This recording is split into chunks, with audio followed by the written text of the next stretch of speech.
মার্কিন president Donald ট্রাম্পের সঙ্গে ইউক্রেনের প্রেসিডেন্ট ভলোদিমির জেলেনস্কির বৈঠকে তীব্র বাকবিতণ্ডা হয়েছে।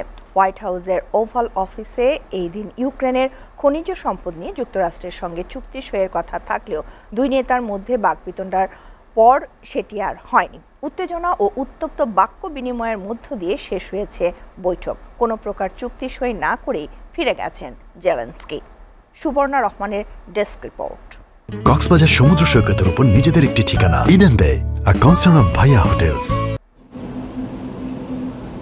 যুক্তরাষ্ট্রের বর্তমান প্রশাসনের সঙ্গে কোনোভাবেই বনছে না ইউক্রেনের প্রেসিডেন্ট ভ্লাদিমির জেলেনস্কির। তাই তো খেই হারিয়ে তিনি এবার জনসমক্ষে বাকবিতণ্ডায় জড়ালেন ট্রাম্পের সঙ্গে। এমনকি পরিস্থিতি চিৎকার চেঁচামেচির পর্যায়ে চলে যায়। জেলেনস্কি তৃতীয় বিশ্বযুদ্ধ নিয়ে জুয়া খেলছেন বলে অভিযোগ করেন ট্রাম্প। ইউক্রেনের খনিজ সম্পদে যুক্তরাষ্ট্রের নিয়ন্ত্রণ নিয়ে দু নেতার চুক্তি সইয়ের কথা থাকলেও শেষ পর্যন্ত তা হয়নি।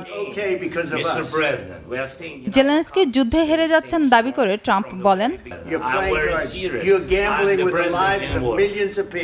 মানুষ মারা পড়ছে, যুদ্ধের জন্য সেনার সংখ্যাও কমছে ক্রমশ।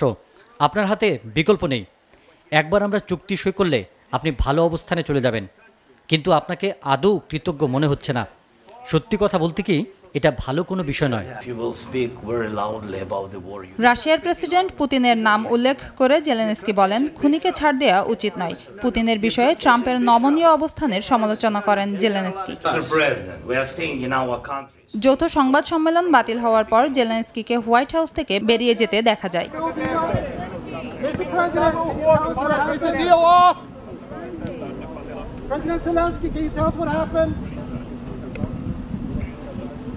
সামাজিক যোগাযোগ মাধ্যম ট্রুথ সোশ্যালে দেয়া পোস্টে ট্রাম্প লিখেছেন, জেলেনস্কি যুক্তরাষ্ট্র ও ওভাল অফিসকে অসম্মান করেছেন।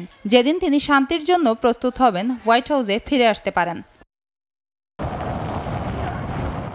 এদিকে ইউরোপ এবং পশ্চিমা বিশ্বের নেতারা জেলেনস্কির প্রতি সমর্থন জানিয়ে বলেছেন, তারা ইউক্রেনীয় রাষ্ট্রপতি ও জনগণের সাথে আছেন। Subarna Rahman, SA TV, international desk.